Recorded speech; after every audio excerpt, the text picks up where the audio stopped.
เลย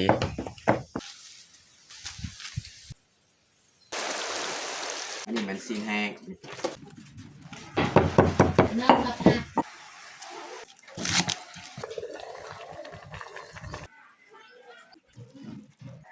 ปิ้ง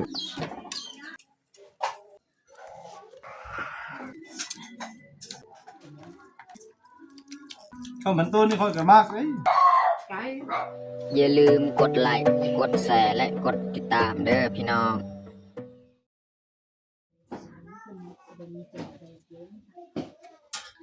กับสบายดีแล้วก็สวัสดีเบิร์ดสู่ผู้สู่คนเนาะยินดีต้อนรับเขาสู่สองบ่าวยืงแล้วก็สำหรับตอนแรงมื้อนี้แม่นข่อยสิพาเมียมาเฮ็ดข้าวมันต้นเนี่ยก็หลายเดือนแล้วก็บ่ได้เฮ็ดให้ทุกคนได้เบิ่งเนาะก็เลยมื้อนี้มีโอกาสสิมาเฮ็ดให้ทุกคนเบิ่งอีกเนาะวิธีการเฮ็ดข้าวมันต้นแต่ว่าสูตรหรือว่าหลักการเฮ็ดก็แบบเดียวแหละคือในคลิปก่อนๆแต่ว่าอันนี้ก็เบายืงจะเฮ็ดอีกเนาะเพื่อให้ FC ใหม่ๆยังบ่ทันได้เบิ่งได้เห็นเนาะก็เลยสิพาเมียมาเฮ็ดมื้อนี้แหละแต่ทุกคนสามารถติดตามเบิ่งเนาะแต่ละขั้นตอนว่าเฮาสิเฮ็ดแบบใดแดเนาะแต่ทุกคนติดตามเบิ่งติดตามชมแบบยาวเลยอันนี้เมียจะเอาข้าวสารจอกครึ่งเอาจะผัดก่อนแล้วจึงมา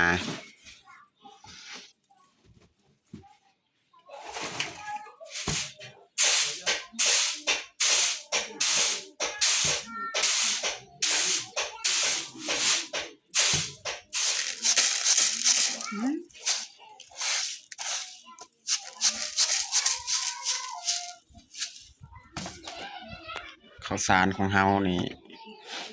มันจะเป็นสีแบบนี้เนาะข้าวสารจากไห่ข้าวจากไห่เอาไปมาเลย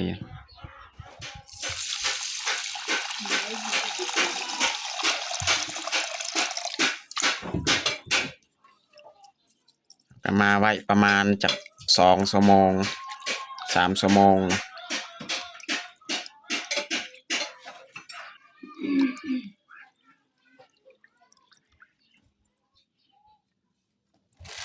นี่แหละมันต้นพี่น้องเนาะจะเอาดนหนึ่งทอนหนึ่งนี่หัวหนึ่งนี่แต่ว่ากามันลายโพดเราต้องได้ตัดเอาครึ่งหนึ่งเนาะถ้าว่าผู้ใดแบบคนหลายคนในครอบครัวหรือว่าสมาชิกในครอบครัวหลายคนก็สามารถเอาลายแต่ว่าเฮากับเมียนี่ประมาณนี้แหละเฮาตัดเอาเบิ่งนี้เนาะสำนี้ก็พอกินเพราะว่าเฮากับเมียกับหลายคน2 คนเฮาสิตัดครึ่งแล้วก็จึงมาปอกเนาะ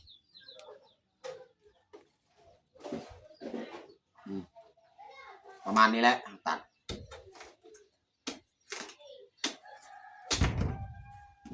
นี่เอาไว้ตอนเช้าอีกเนี่ยกำลังเตรียมดังฟืนดังไฟพี่น้องเพราะว่าข้าวกับซองจอกประมาณ2 จอกครึ่งแล้วก็มันประมาณนี้แหละเอาตามปริมาณที่เราพอกินไม่ได้สีเริ่มปอกเลย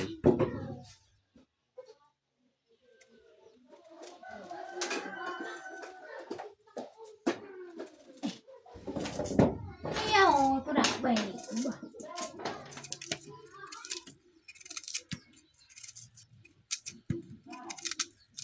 มันอันนี้เราจะปอกแบบนี้เนาะเพราะว่าเปลือกมันจะติดกับเนื้อของมันเราก็ต้องได้ปอกแบบนี้เอา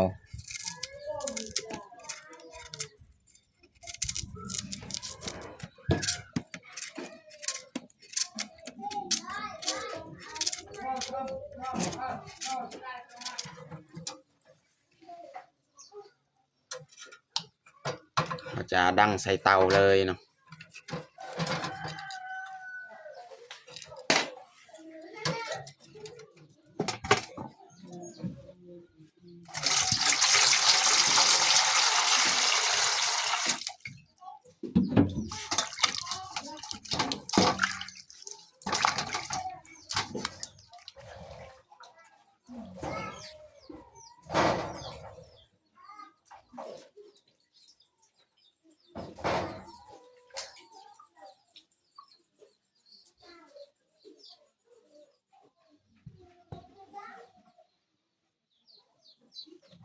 ตอนนี้เขาก็เอาเหล็กที่เขาขูดมันในเรียบร้อยพี่น้องเนาะผ่านการใช้งานด้นจนมันสีขาวแบบนี้แหละเขาสีเริ่มขูดเลยนี่กับเหล็กอันนี้แหละเอามันนี่มาขูดเนาะเขาจะเริ่มขูดเลยเนาะอันนี้แมนหม้อน้ำเขาข้างไปก่อนต้มไปก่อนเนาะ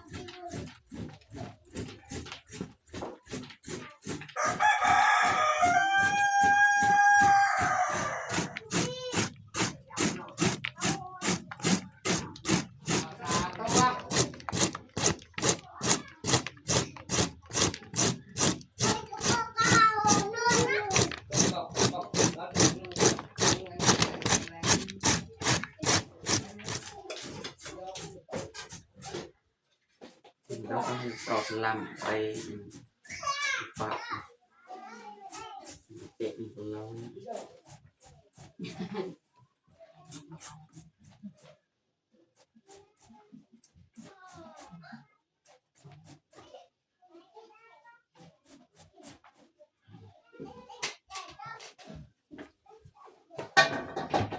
เรียบร้อยพี่น้องของคูด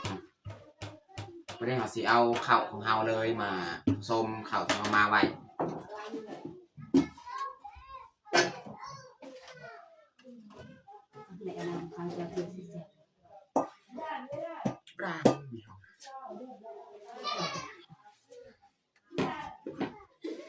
อันนี้เขาจะลากก่อนจากน้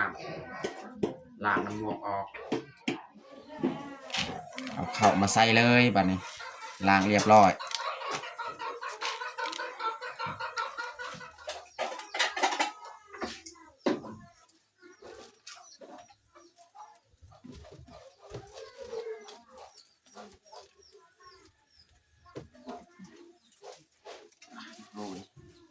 ไม่ได้เขาจะผสมเลยนะพี่น้อง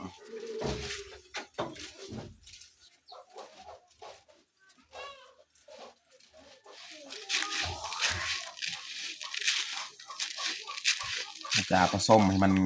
เข้าเนื้อเข้าน้ำแบบนี้แหละมันกับปลาเข้าเราจะผสมไม่ได้เขาสีงัดเลย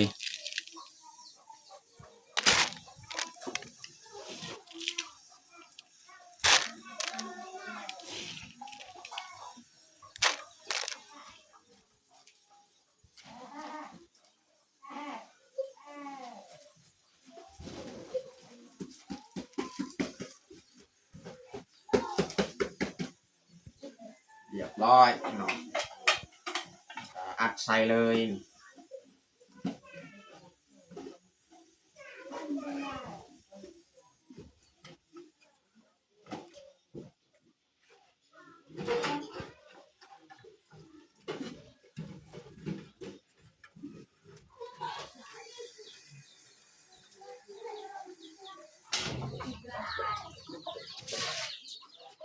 นี่เมียจะเก็บถ้วยบวง3หม้ออย่างต่างๆเอาไปล้าง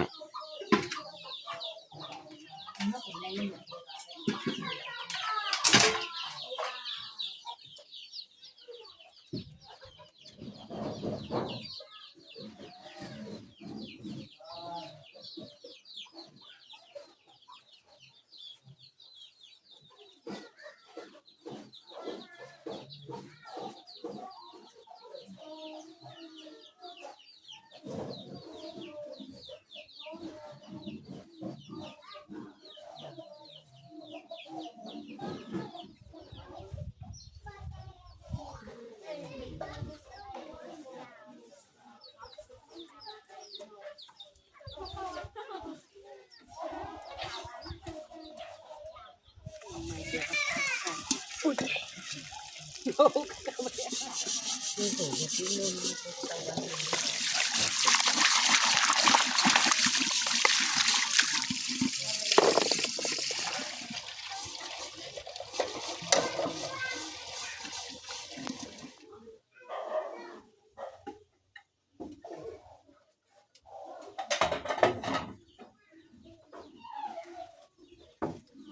่เขาจะซิกก้อนพี่น้องเนาะหรือว่าเขาปีนเขาของเขา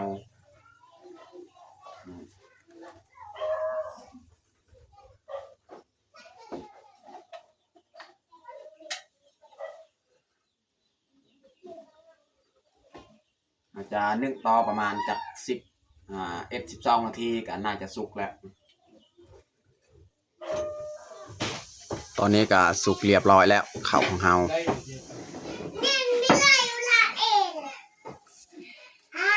เนี่ยจะปรุงเลย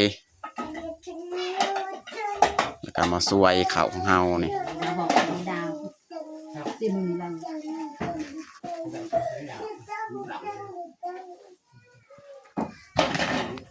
นี่เป็นก้อนเลยนะ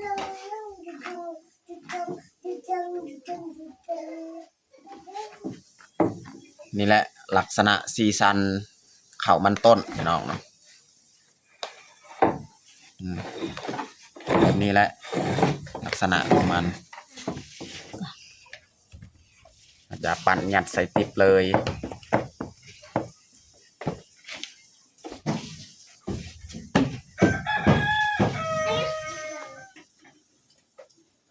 ตอนนี้ก็เรียบร้อยเมียสวยเข้ามันจะน้อยเฮาสีเข่าสวนหาเก็บพืชผัก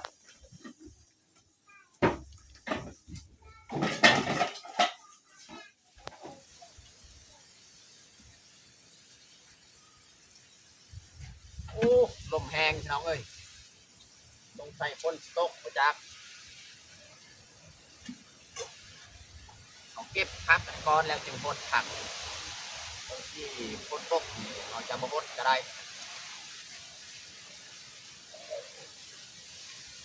พักกับมันดอกและหนอแต่ว่านานตัวนี้ดียังหมดในดอกเขาเก็บตัวดอกก่อน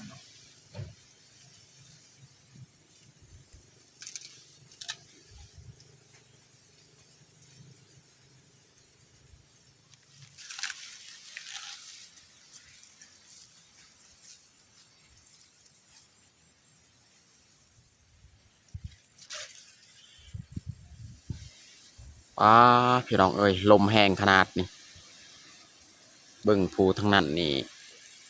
มืดเลยพี่น้องเนาะสงสัยฝนสิตกเลยบางทีนี่ถ้าว่าลมแบบนี้ลมแห้งนี่น่าจะบ่ตกนะพี่น้องเนาะ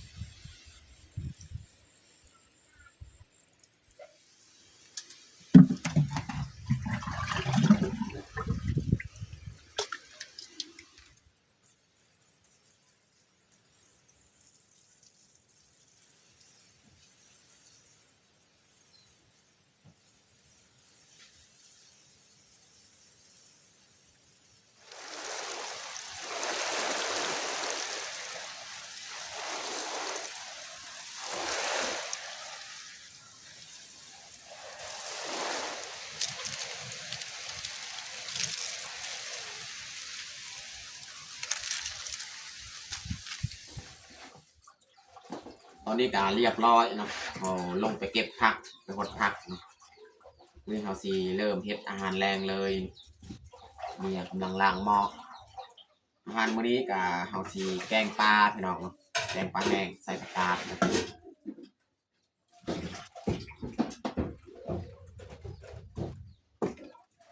นี่แหละพี่น้อง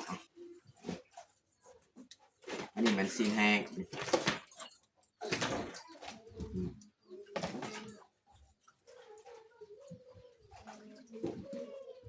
สีเอาปลาของเราใน3 ตัวนี่สีเอาปลาแห้งนี่แหละ3 ตัวเอามาแกงอันนี้มันซีนแห้งควายนะพี่น้องอันนี้มันนังควายกัน สิเอาปลานี่มาเฮ็ดนะพี่น้องนะ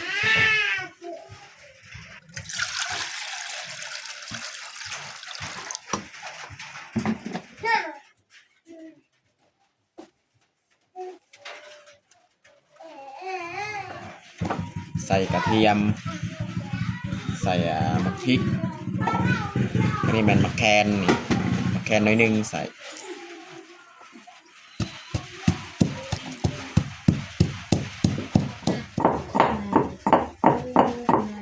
เสียงคนตกพี่น้องแต่ว่าน่าจะบ่แห้งนะ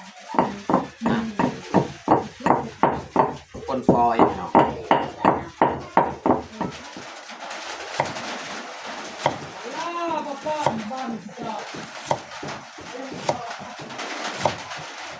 ซอยหอมแดง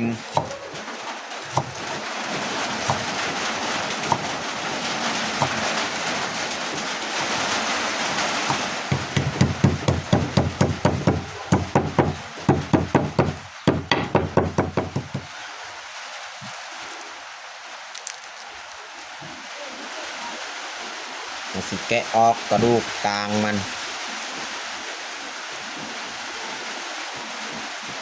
อันนั้นเอาเป็นดาวเป็นดาวเราสิ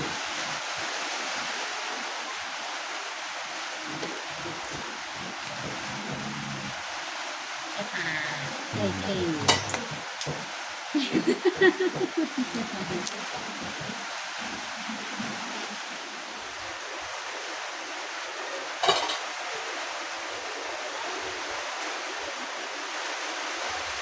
ไม่ได้เอาสี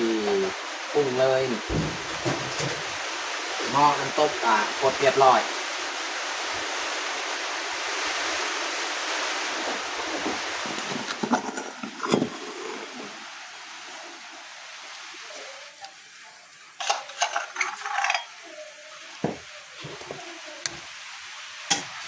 ใส่หัวสิไข่หอมแดง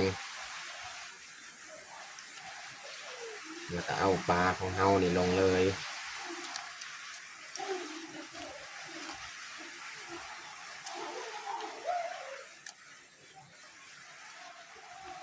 แล้วก็ใส่ผงนัว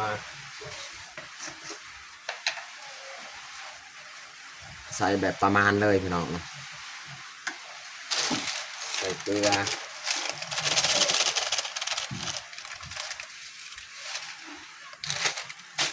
ใส่น้ำปลา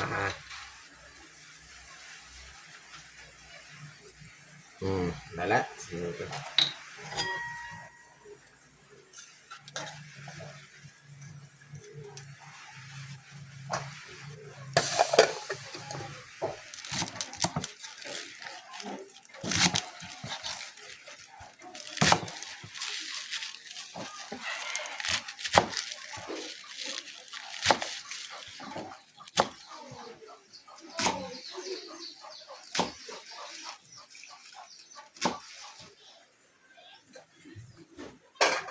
ไม่ได้เอาสีใส่เลยพักมาพี่น้องลง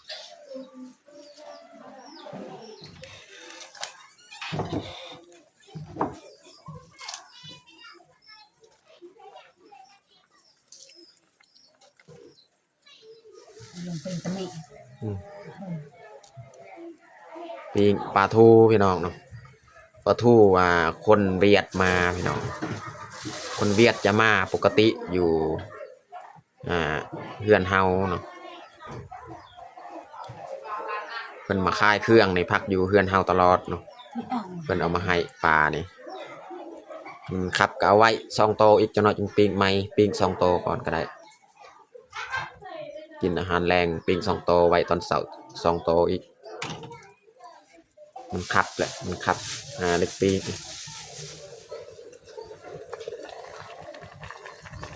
ตอนนี้ก็สุกเรียบร้อยพี่น้องเนาะ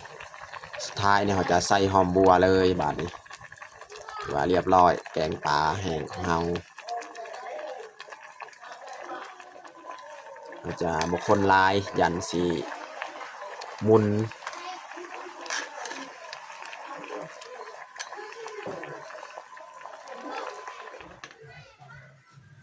เขาจะปรุงเลย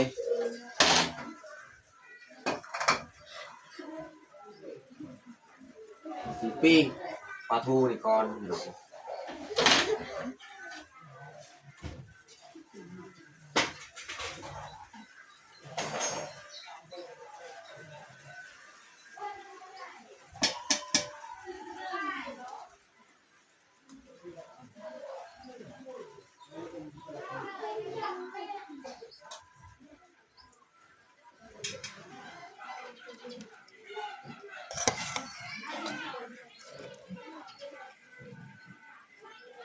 พอดีเต็มถ้วยเลยพี่น้องเนาะอันนี้หัวสีไข่ออก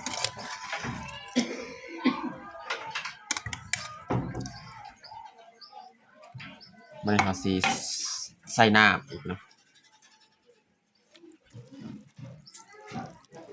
ไม่เหมาะกันยังอยู่แต่ว่ามันเต็มแล้วเอาทำนี้แหละอันนี้เราจะปรุงแจวอีก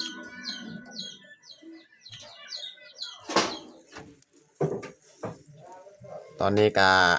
น่าจะสุกแล้วพี่น้องปิ้งนี่ปิ้งปลาทูของเรานี่เห็นอายมันออกเลย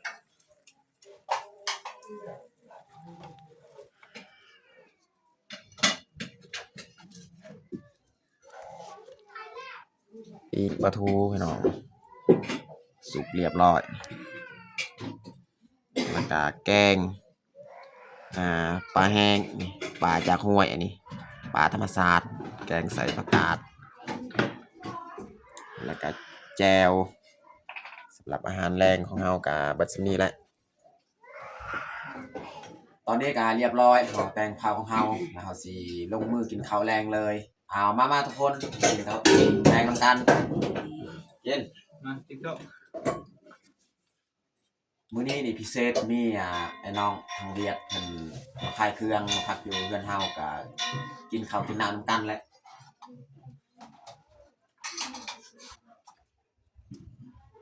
บอดดาวตอนนั้นหน่อยเลย ขึ้นมาฮอดบ้านนะบ้านอะไรมันจริงๆอันนั้นบ่ได้เอาลืมเอาทิ่มไปนำระบัดฟ้านี่แค่ ใหญ่ แพงน้องพลอยนี่นอน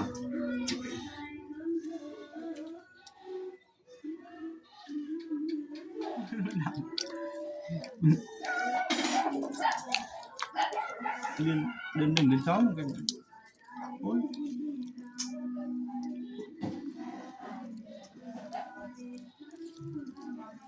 มันตัวนี้ยังดำเลยอันนี้บ้า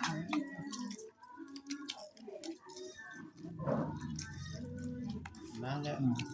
โยกกับใครกินนะ กินเลยข้าวมันตดเสียวเฮานี่กินแต่ละมื้อข้าวมันตด พวกข้าวตะกี้มันก็คือกันแล้วตอนน้อยมันก็ ใจละเมื่อไปอยากเห็น เดี๋ยวมันเป็นมันต้นมันอันนั้นแหละมันก็มันยังมัน